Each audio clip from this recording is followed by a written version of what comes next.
C'était d'abord une envie de ma part depuis de nombreuses années de participer au rallye Aïcha des Gazelles. Et en 2013, suite à des ennuis de santé, en parlant de ce projet à Sandrine, on s'est dit que c'était le moment idéal pour se lancer dans l'aventure. Donc on a commencé à réfléchir à une date et on a choisi de partir pour la 25e édition du rallye. Et le projet est parti à ce moment-là, en mars 2013. On a voulu s'entourer de références dans le monde du rallye raid, donc on a fait appel à Jean-Louis Schlesser, qui est un de nos parrains aujourd'hui. Il nous a vraiment conseillé de conduire sur un Jeep. On a eu la chance aussi de rencontrer Monsieur Boscari, qui nous a permis aussi de tester différents véhicules, parce qu'on nous avait conseillé plusieurs véhicules.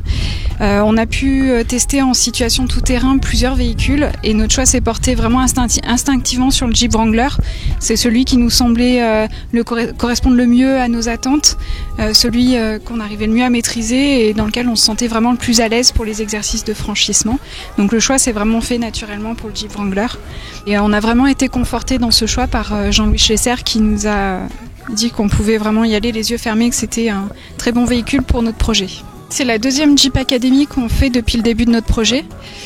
Aujourd'hui, on se trouve sur un terrain qui a quelques petites similitudes avec ce qu'on va pouvoir rencontrer. Donc ça nous permet de pouvoir tester le véhicule qui est le même que le nôtre dans des conditions qui seront un peu plus proches de ce qu'on va rencontrer au Maroc. Et c'est une bonne expérience parce que ça permet vraiment une bonne prise en main de la voiture, de voir quelles sont ses capacités, de pouvoir vraiment connaître les points forts de la voiture et surtout apprendre quelques techniques d'approche et de franchissement, ce qui nous manque un peu aujourd'hui parce qu'on est novice dans le pilotage raid. Donc ça nous permet d'acquérir des bases solides pour se trouver le moins possible en difficulté pendant le rallye.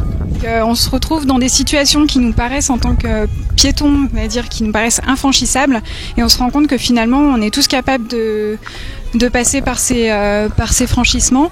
On a des voitures qui sont vraiment adaptées pour ces franchissements, et on se surprend à se dépasser et à faire des choses dont on se croirait vraiment pas capable au départ.